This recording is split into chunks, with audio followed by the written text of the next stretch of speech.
سورہ ہود آیت نمبر 114۔ اعوذ باللہ من الشیطان الرجیم، بسم اللہ الرحمن الرحیم۔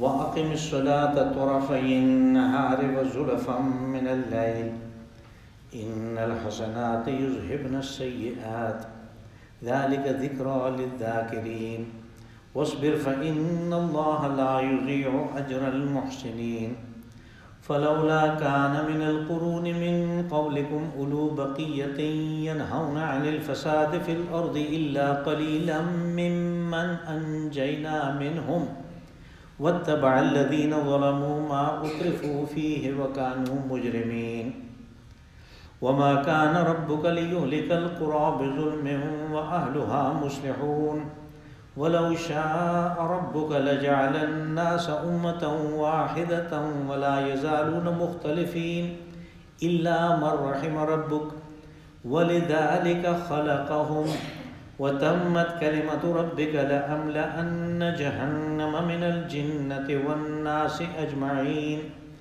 وَكُلًّا نَّقُصُّ عَلَيْكَ مِنْ أَنبَاءِ الرُّسُلِ مَا نُثَبِّتُ بِهِ فُؤَادَكَ وَجَاءَكَ فِي هَٰذِهِ الْحَقُّ وَمَوْعِظَةٌ وَذِكْرَىٰ لِلْمُؤْمِنِينَ وَقُل لِّلَّذِينَ لَا يُؤْمِنُونَ اعْمَلُوا عَلَىٰ مَكَانَتِكُمْ إِنَّا عَامِلُونَ وَانتَظِرُوا إِنَّا مُنتَظِرُونَ وَلِلَّهِ غَيْبُ السَّمَاوَاتِ وَالْأَرْضِ وَإِلَيْهِ يُرْجَعُ الْأَمْرُ كُلُّهُ فَاعْبُدْهُ وَتَوَكَّلْ عَلَيْهِ وَمَا رَبُّكَ بِغَافِلٍ عَمَّا تَعْمَلُونَ۔ صدق اللہ العظیم۔ وَأَقِمِ الصَّلَاةَ طَرَفَيِ النَّهَارِ وَزُلَفًا مِّنَ اللَّيْلِ، اور نماز قائم کریں دن کے دونوں کونوں میں اور رات کے ایک حصے میں۔ إِنَّ الْحَسَنَاتِ يُذْهِبْنَ السَّيِّئَاتِ، بے شک نیکیاں جو ہیں وہ برائیوں کو دور کر دیتی ہیں۔ ذَلِكَ ذِكْرَىٰ لِلذَّاكِرِينَ، یہ نصیحت ہے ان لوگوں کے لیے جو نصیحت حاصل کرنا چاہیں۔ وَاصْبِرْ فَإِنَّ اللَّهَ لَا يُضِيعُ أَجْرَ الْمُحْسِنِينَ، اور آپ ثابت قدم رہیں، اللہ پاک خوب کاروں کے اجر کو ضائع نہیں کرتا۔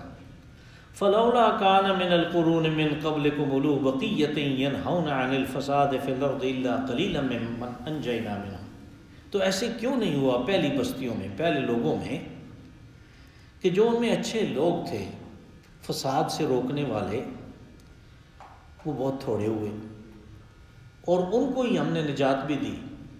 وَاتَّبَعَ الَّذِينَ ظَلَمُوا مَا أُتْرِفُوا فِيهِ وَكَانُوا مُجْرِمِينَ، اور جو دوسرے ظالم اور مشرک قسم کے لوگ تھے انہوں نے اکڑ بازوں کے پیچھے چلنا پسند کیا اور یوں مجرم ہوئے۔ وَمَا كَانَ رَبُّكَ لِيُهْلِكَ الْقُرَىٰ بِظُلْمٍ وَأَهْلُهَا مُصْلِحُونَ، آپ کے رب کے یہ شایع نشان نہیں ہے کہ وہ کسی بستی پہ ہلاکت لے آئے جبکہ اس کے رہنے والے اصلاح کے درپے ہوں۔ وَلَوْ شَاءَ رَبُّكَ لَجَعَلَ النَّاسَ أُمَّةً وَاحِدَةً وَلَا يَزَالُونَ مُخْتَلِفِينَ، اور اگر آپ کا رب چاہتا تو لوگوں کو تو ایک ہی امت بنا دیتا،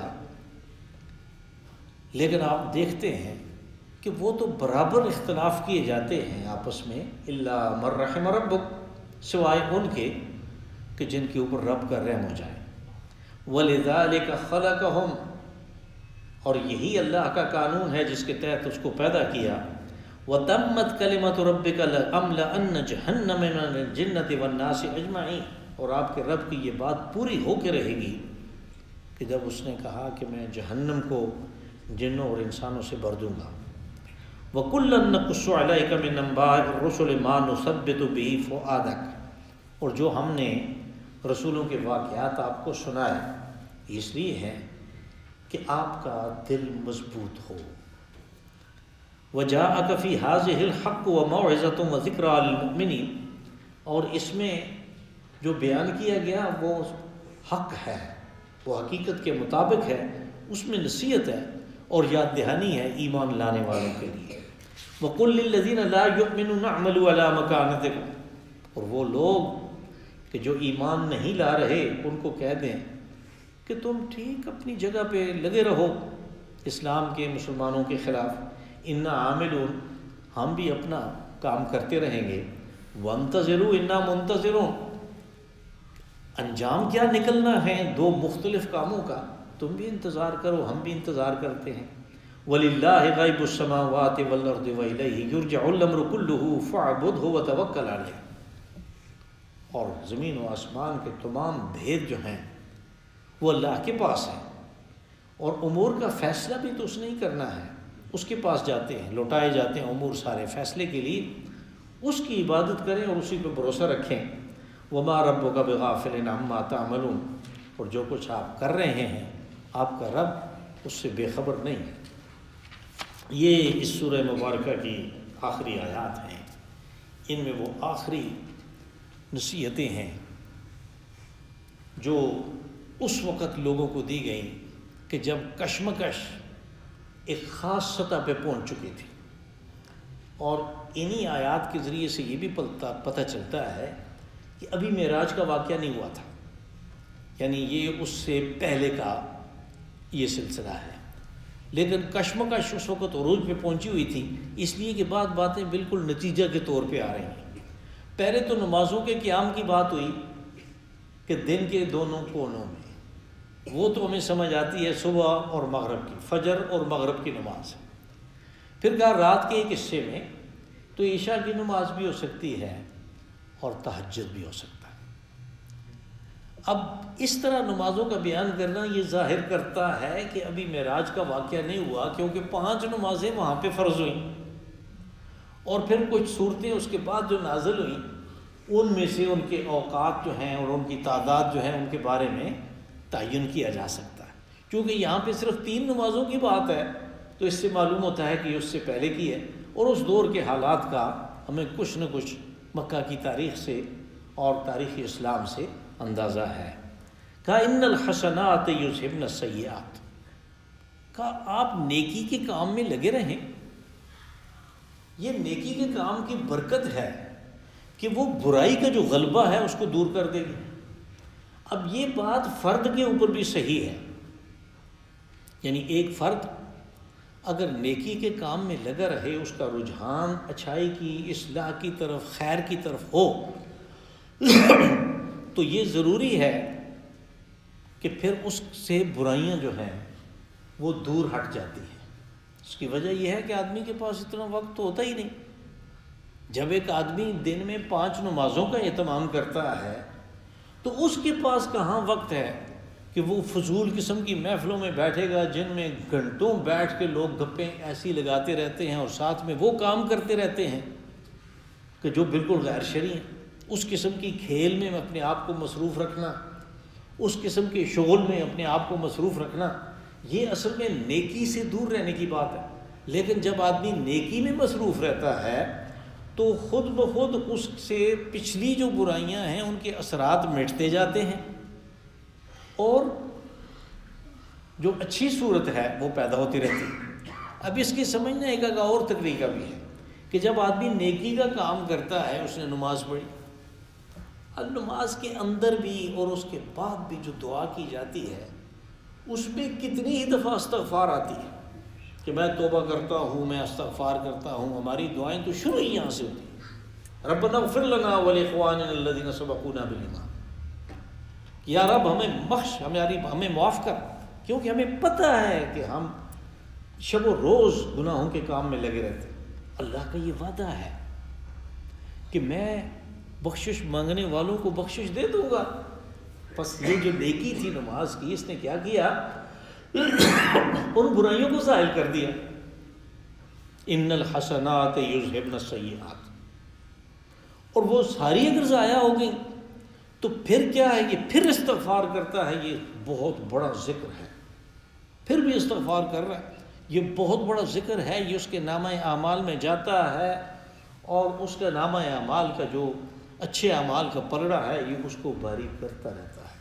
اس لیے استغفار بھی کرنی چاہیے، اور ہر آدمی کو پتہ ہے کہ استغفار کے لیے کچھ نہ کچھ کام کر گزرا ہوتا ہے۔ تو مسنون دعائیں آپ دیکھیں، نماز کے بعد کی، روزے کے بعد کی، افطار کے وقت کی، اس طرح کی، وہ ساری کی ساری یہی ہیں۔ اور پھر حضرت عائشہ صدیقہ رضی اللہ عنہ نے رسول اللہ صلی اللہ علیہ وسلم سے پوچھا کہ اللہ کے رسول، اگر میں لیلۃ القدر دیکھ لوں، میرے پہ منکشف ہو جائے تو میں کیا مانگوں؟ آپ نے فرمایا کہو ربنا آتنا فی الدنیا حسنۃ وفی الآخرۃ حسنۃ وقنا عذاب النار۔ یہ جو اچھائیاں طلب کی، حسنۃ فی الدنیا و حسنۃ فی الآخرہ، ذرا غور کریں، یہ وہی الفاظ ہیں، ان الحسنات یذہبن السیئات، یعنی ہم نے وہاں پہ حسنہ مانگی دنیا کی اور آخرت کی، یہاں پہ کہا کہ جو حسنہ ہے وہ برائیوں کے نتیجے کو دور کر دیتی ہے بندے سے۔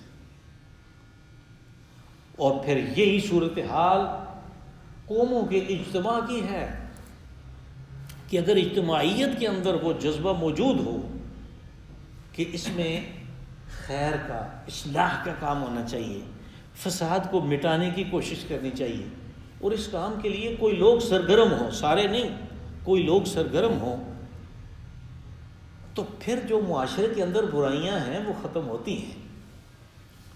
لیکن اگر سارے کے سارے ایک ہی دیگ کے چاول ہو جائیں اور ان میں خیر کی طرف، اصلاح کی طرف بلانے کا اور اصلاح کے بارے میں کوشش کرنے کا کوئی بھی باقی نہ رہے، تو پھر یہ وہ صورت ہے کہ جس میں عذاب عمومی آ جاتا ہے، اس قسم کی قوم تباہ ہو جاتی ہے۔ یعنی سورہ زاریات میں ہم پڑھ آئے ہیں حضرت لوط علیہ السلام کی قوم کا واقعہ، اس سورہ مبارکہ میں پڑھا، سورہ اعراف میں بھی پڑھا، یہ واقعہ مختصر سے پیرائے میں سورہ زاریات میں بھی ہے، 27ویں پارے میں۔ تو اس میں فرشتوں سے پوچھا ابراہیم علیہ السلام نے کہ تم کیوں آئے دنیا میں، انسانی روپ میں آگے ہو، میرے گھر میں آگے ہو، وہی مہمان والی بات ہے۔ انہوں نے کہا ہم قوم لوط کی طرف آئے، لنرسل علیہم حجارۃ من طین مسومۃ عند ربک للمسرفین، ان کے اوپر ہم پتھروں کی بارش برسائیں گے۔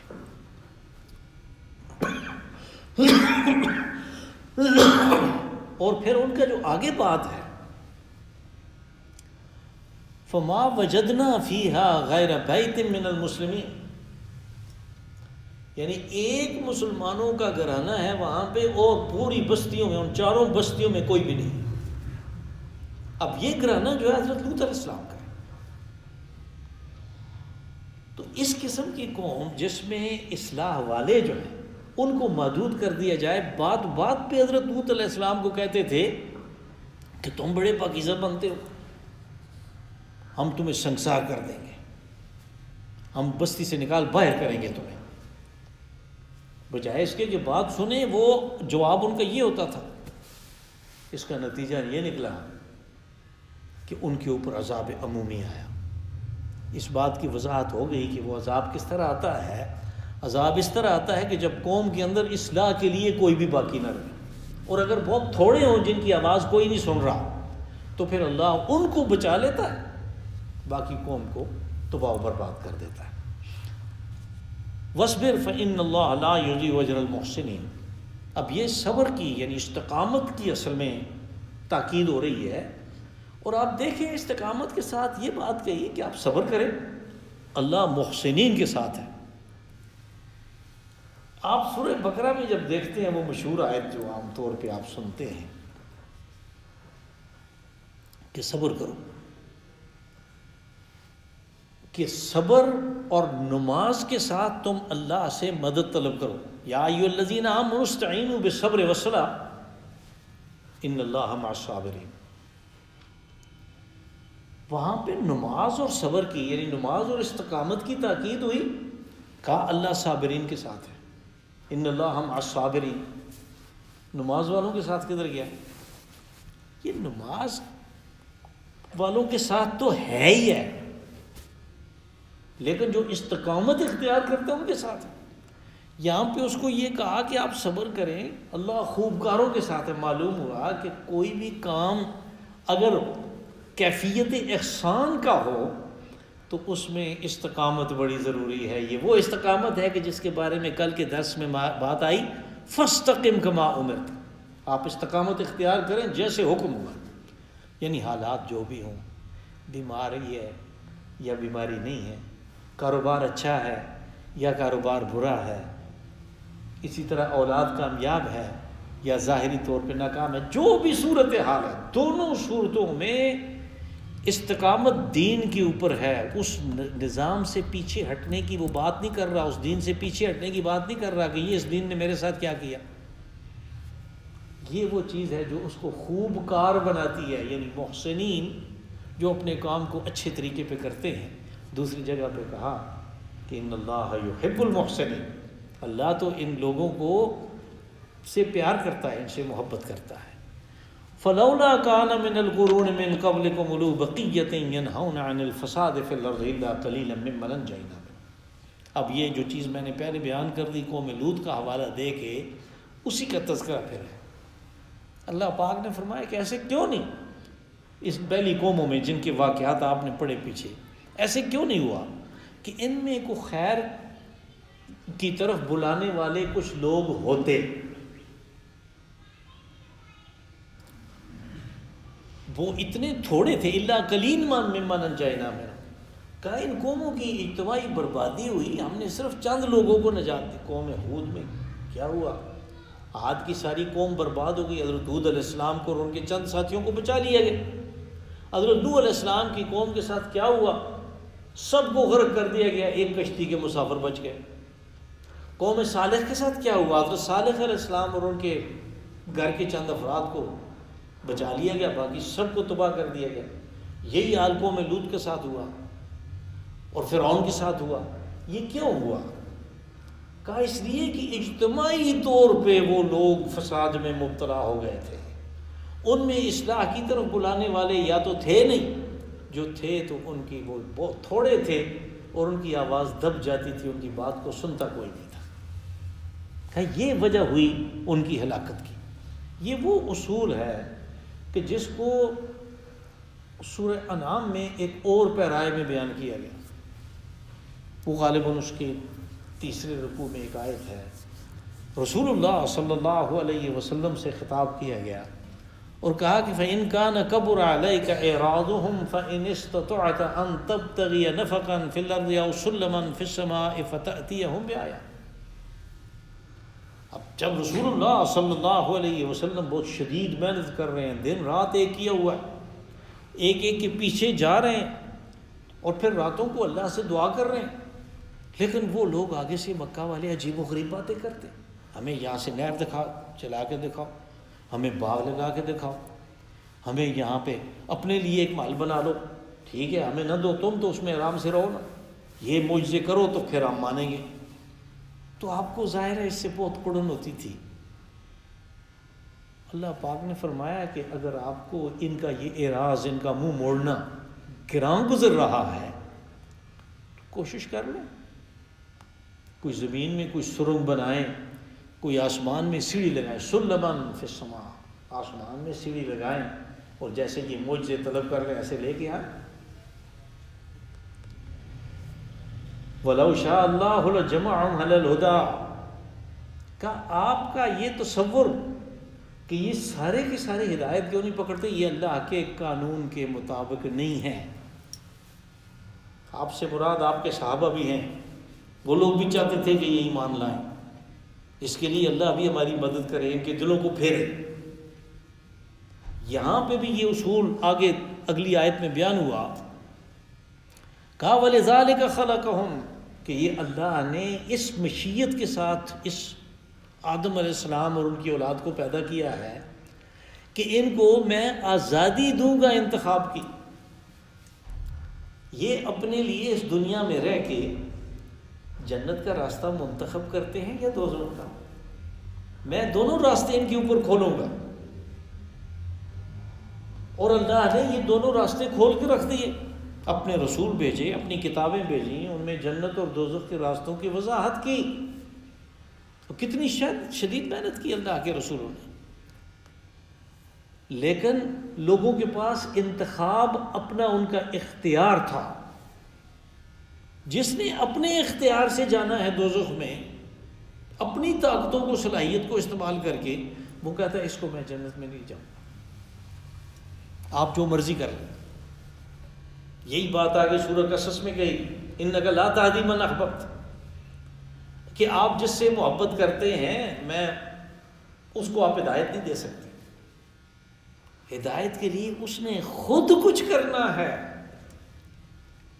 آپ دیکھیں نا، یعنی کیا چیز ہی کیا ہے کہ میٹرک کرنا ہے، بی اے کرنا ہے، ورنہ اسمبلی کے ممبرشپ کے لیے کھڑے نہیں ہو سکتے، تو اس کے لیے کیا کچھ کیا، دوسروں کو بٹھایا، تیسرے کو بٹھایا اپنی جگہ پہ، ان کا یہ جیلی ڈگری ہے۔ نہیں، خود امتحان دینا پڑے گا۔ اگر بی اے کی ڈگری کے لیے خود امتحان دینا پڑتا ہے تو جنت کے لیے بھی ان مراحل سے خود گزرنا پڑتا ہے۔ سورہ بلد میں اللہ پاک نے فرمایا کہ الم نجعل لہ عینین، کیا اس انسان کو ہم نے دو آنکھیں نہیں دی، ولسانا وشفتین، اور اس کو زبان دی اور اس کو ہونٹ دیے۔ یہ دونوں ٹکڑے جو میں نے آپ کے سامنے پڑھے، اس سے مراد یہ ہے کہ اس کو ہم نے دیکھنے کی طاقت دی، بولنے کی طاقت دی۔ وَهَدَيْنَاهُ النَّجْدَيْنِ، اور اس کے سامنے دو راستے رکھے، یہ جنت کا ہی اور دوزخ کا۔ اب یہ دیکھ بھی رہا ہے کہ جس نے رکھے ہیں یہ ساری اس کی قدرت ہے۔ اگر کسی بات کی سمجھ نہیں آتی تو اس کے پاس زبان ہے، اس کو استعمال کر کے یہ پوچھ بھی سکتا ہے، اپنے اشکال کو دور کر سکتا ہے، اپنے اعتراض کا جواب پا سکتا ہے۔ اب اس کے پاس سارے چیز موجود ہے، اس نے دوزخ کے راستے پہ چلنا پسند کیا، وہ کہتا ہے یہ جائے گا دوزخ میں۔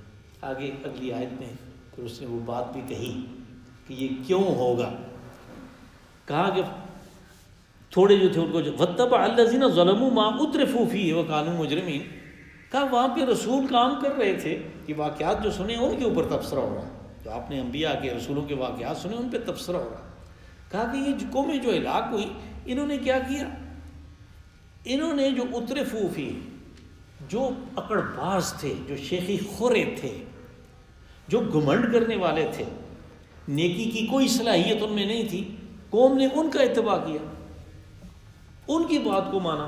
یہ دوسری طرف رسول ہیں، ان کی بات کو مانتے ہی نہیں۔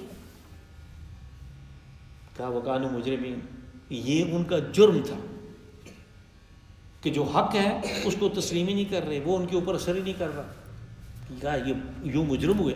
وَمَا كَانَ رَبُّكَ لِيُهْلِكَ الْقُرَىٰ بِظُلْمٍ وَأَهْلُهَا مُصْلِحُونَ، تیرے رب کے یہ شایع نشان نہیں ہے کہ وہ کسی بستی کو، وہ بستیوں کو ہلاک کرے، جیسے کہ آپ نے واقعات میں سنا، جبکہ وہ اصلاح کے در پہ ہے۔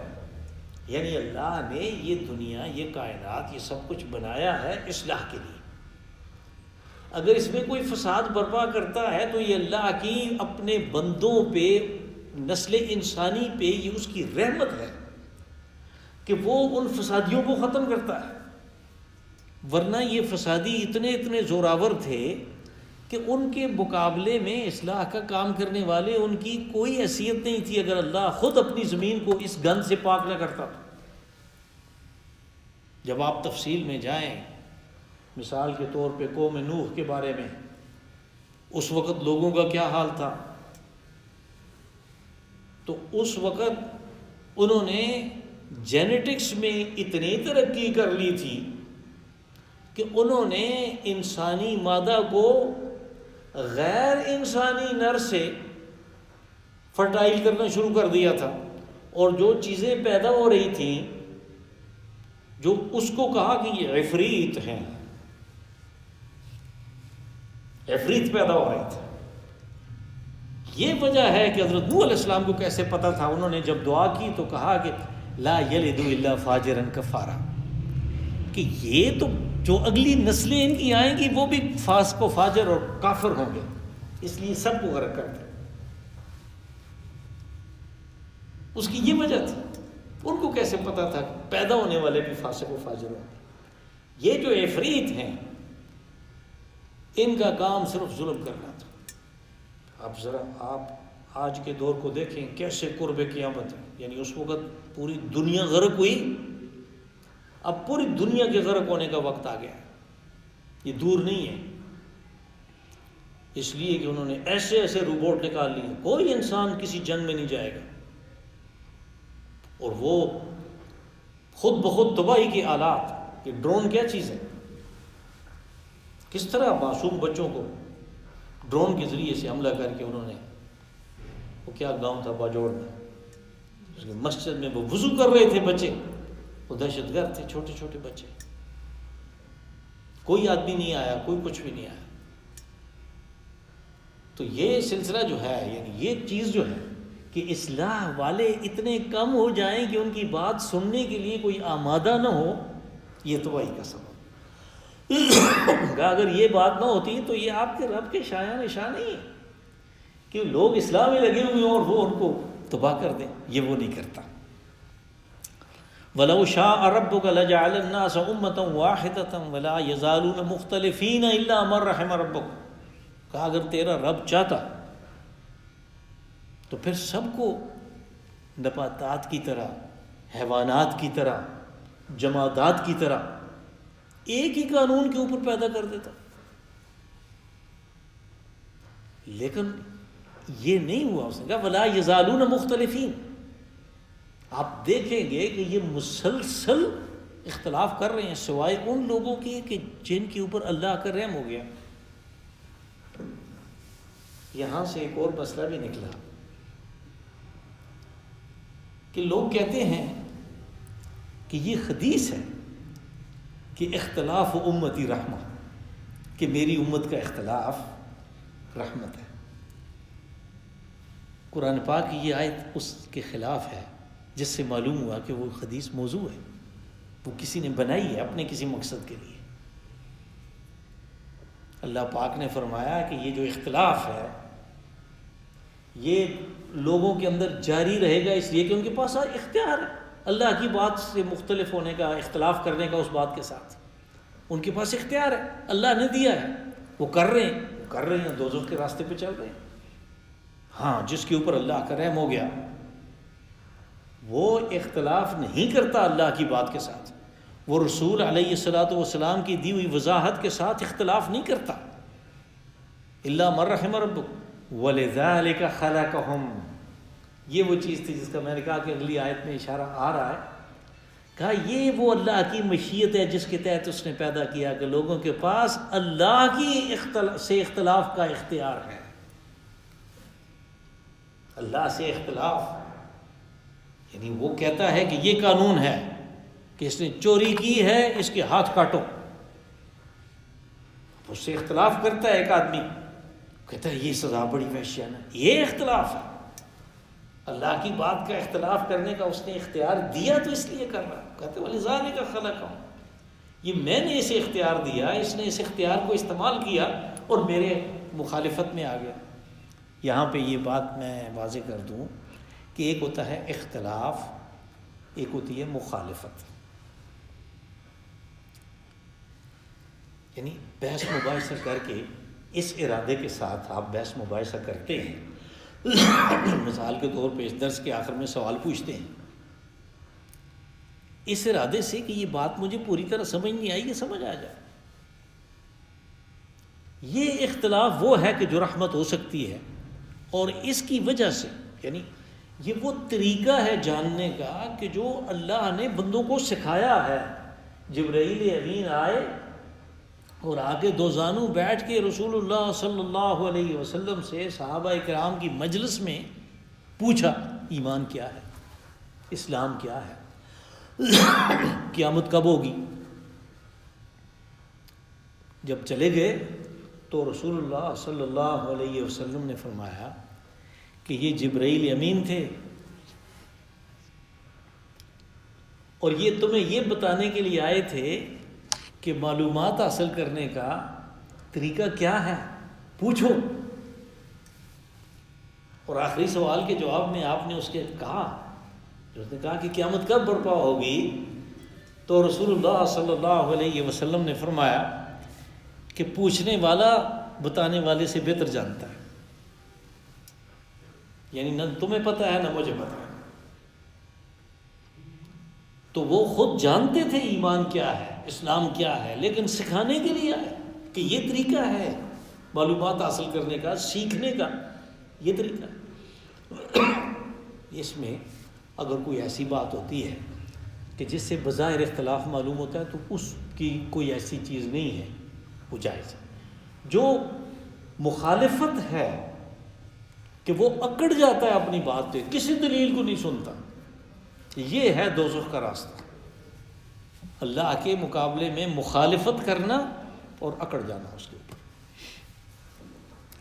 کہا وَلَوْ شَاءَ رَبُّكَ لَجَعَلَ إِلَّا مَن رَحِمَ وَلِذَلِكَ خَلَقَهُمْ، یہ قانون ہے اللہ کا جس کے تحت اس نے پیدا کیا۔ وَتَمَّتْ كَلِمَةُ رَبِّكَ لَأَمْلَأَنَّ جَهَنَّمَ مِنَ الْجِنَّةِ وَالنَّاسِ أَجْمَعِينَ، کہا آپ کے رب کی وہ بات پوری ہو کے رہی جب اس نے کہا تھا کہ میں دوزخ کو جنوں اور انسانوں سے بھر دوں گا۔ یہ کب ہوا؟ جب ابلیس نے کہا کہ میں آگے پیچھے سے دائیں بائیں سے اوپر نیچے سے اس کے اوپر حملے کروں گا، یہ تیرا شکر گزار نہیں ہوگا، تو اللہ نے فرمایا جو ایسا ہوگا، جو تیری بات مانے گا، میں اس قسم کے سارے تیرے تابعداروں سے دوزخ کو بھر دوں گا۔ یہ اس بات کی طرف اشارہ ہے کہ جب لوگوں نے اللہ کی بات کی مخالفت کی تو انہیں پتہ ہونا چاہیے کہ پھر وہ کس کی پارٹی کے ہو گئے، وہ ابلیس کی پارٹی کے، تو ان کا انجام وہ سورہ اعراف میں بیان ہوا، کہا پھر ان کو میں دوزخ میں ڈالوں گا۔ وَكُلًّا نَقُصُّ عَلَيْكَ مِن أَنبَاءِ الرُّسُلِ مَا نُثَبِّتُ بِهِ فُؤَادَكَ۔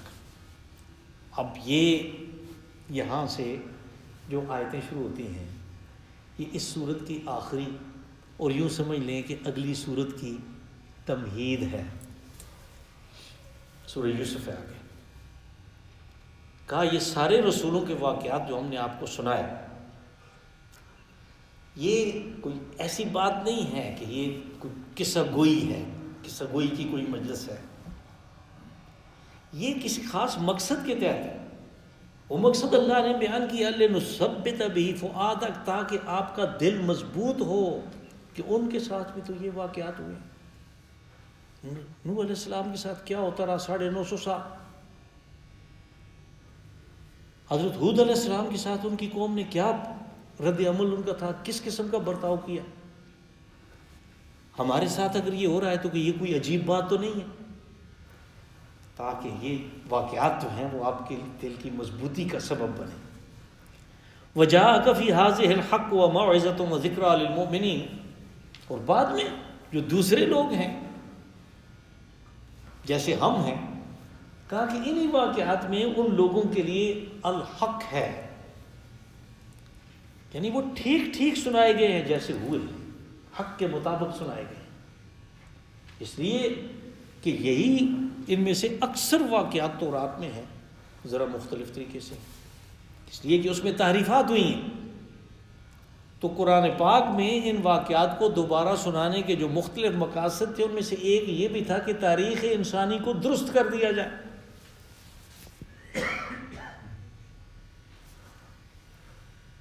اور وہ جب بھی اس قسم کا موقع آتا ہے تو میں آپ کو بتاتا رہتا ہوں کہ تورات میں یا تالمود میں یا اسرائیلی روایات میں یہ کس طرح ہے اور کیسے مختلف ہے یہ بات۔ کہا پھر اس میں دوسری چیز کیا ہے، موعظت، کہ ان واقعات کے ذریعے سے آدمی نصیحت، واعظ، نصیحت حاصل کرتا ہے۔ یہ موعظت وہ ہے جس سے آدمی کا دل نرم پڑتا ہے، حق کو سننے کے لیے آمادہ ہوتا ہے۔ وَذِكْرَىٰ لِلْمُؤْمِنِينَ، اور ایمان لانے والوں کے لیے یہ ذکرہ ہے، یہ نصیحت ہے۔ وَقُلْ لِلَّذِينَ لَا يُؤْمِنُونَ اعْمَلُوا عَلَىٰ مَكَانَتِكُمْ إِنَّا عَامِلُونَ وَانتَظِرُوا إِنَّا مُنتَظِرُونَ۔ کہا آپ ان لوگوں کو کہ جو ایمان لانے سے بالکل منکر ہو گئے۔ ابھی مثال کے طور پہ رسول اللہ صلی اللہ علیہ وسلم کے 9 سال مکہ میں گزر گئے، سامنے نظر آ رہا ہے کہ کتنا کام ہوا، لیکن یہ ابو جہل کبھی نہیں مانے گا کہ جو اپنے سارے کام چھوڑ چھڑا کے رسول اللہ صلی اللہ علیہ وسلم کے پیچھے پیچھے اپنی اونٹنی پہ بیٹھا ہوا ہے، اور وہ کہتے ہیں ایک بازار میں جا کے، ایک مارکیٹ ہے جو سوق لگتا تھا، وہ لوگوں کو کہہ رہے ہیں کہ لوگوں قولوا لا الہ الا اللہ تفلحوا، آپ آواز لگا رہے ہیں کہ لا الہ الا اللہ کہو تم فلاں پاؤ گے. یہ پیچھے سے کہتا جاتا ہے اس کی بات کو نہیں سننا، اس کا دماغ خراب ہو گیا. نعوذ باللہ من ذالک. سارے کام اپنے چھوڑ کے اس کے پیچھے لگے. اب اس قسم کے لوگوں کے لیے یہ بات، یہ حکم نہیں ہے کہ تم نیکی کا کام کرنا چھوڑ دو، لوگوں کو اچھی بات کہنا چھوڑ دو. کہا کہ ان لوگوں کو جنہوں نے ہرگز ایمان نہیں لانا، جن کے بارے میں وضاحت ہو چکی، حالات نے، قرینہ نے بتا دیا، ان کو کہیں کہ جو کرتے ہو کرتے رہو. تمہارے اس کرنے سے ہم اپنے کام کو چھوڑنے والے نہیں. ہمارے ذمہ اللہ نے جو کام لگایا ہے انا عاملون، ہم وہ کرتے رہیں گے. اب یہ ہے کہ تمہارا اور ہمارا کام بالکل مختلف ہے. ظاہر ہے ان کی جو نتائج ہیں وہ مختلف نکلیں گے. تمہارے کام کا جو نتیجہ تمہارے سامنے آئے گا اور ہمارے کام کا جو ہمارے سامنے آئے گا، یہ آپس میں بہت مختلف نتیجے ہوں گے. اور وہ نتیجے تو اللہ نے بتا دیے، رسول علیہ الصلوۃ والسلام نے بتا دیے، لیکن ان کی باتوں کو یہ تو مانتے ہی نہیں ہیں. اس لیے کہا کہ انتظار کرو. ہم بھی انتظار کرتے ہیں، تم بھی انتظار کرو. وَلِلَّهِ غَيْبُ السَّمَاوَاتِ وَالْأَرْضِ وَإِلَيْهِ يُرْجَعُ الْأَمْرُ كُلُّهُ. کہا کہ زمین و آسمان کے جتنے بھید ہیں کہ بھئی نتیجہ کیا نکلے گا، یہ تو ایک راز ہے، یہ تو ایک غیب کا علم ہے کہ کس کا کیا انجام ہونا ہے. کہا یہ اللہ کے پاس ہے. اور پھر یہ کہ فیصلہ بھی ہر کام کا اسی نے کرنا ہے کہ یہ قوم یہ کچھ کرتی رہی، یہ فرد یہ کرتا رہا، اس کو میں نے کس انجام سے دوچار کرنا ہے. اس کے سارے اعمال اللہ کے حضور پیش کیے جاتے ہیں کہ آپ فیصلہ کریں اس کا. الیہ یرجع الامر کلہ، اس کی طرف لوٹائے جاتے ہیں تمام امور فیصلے کے لیے. فاعبدہ وتوکل علیہ، وہ تیرے سے خوش ہو تو فیصلہ اچھا ہوگا. وہ اگر تیرے سے راضی ہے تو پھر تیرا کوئی کچھ بھی نہیں بگاڑ سکتا. اس کو راضی رکھنے کا طریقہ یہ ہے کہ اس کی بات کو مانو. فاعبدہ، اس کی عبادت کرو، یعنی اس کی اطاعت کرو. وتوکل علیہ، پھر تمہیں تو پتہ نہیں ہے کہ وہ میرے ساتھ کیا کرے گا، لیکن اس پہ بھروسہ رکھو، وہ تیرے ساتھ اچھا کام کرے گا، تیرے بارے میں اچھا فیصلہ کرے گا. تم اپنا کام کرتے رہو، اللہ پہ بھروسہ رکھو، اللہ اچھا فیصلہ کرے گا. وما ربک بغافل عما تعملون. اچھا کام کرتے ہوئے یہ کبھی نہ خیال کرنا کہ میں تو کر رہا ہوں، پتہ نہیں کسی ریکارڈ میں آ رہا ہے کہ نہیں. کہا وہ غافل نہیں ہے، وہ بے خبر نہیں ہے، اس کو سارا پتہ. یہ اس سورہ مبارکہ کی آخری آیات تھیں جن کے بارے میں نے بیان کیا. تو جو کچھ اس سلسلے میں، اس صورت میں اللہ کے حکم کے مطابق اور اس منشا کے مطابق ہے جس کے لیے یہ آیات اتری، وہ اللہ کی رحمت سے ہے، اس کی مہربانی سے ہے. اور اگر کوئی بات اس کے خلاف میرے منہ سے نکلی تو اس میں میری کم علمی اور میرے مطالعہ کی کمی ہے. اللہ پاک اس کے وبال سے مجھے اور آپ سب کو بچائے. اللہم صلی وسلم وبارک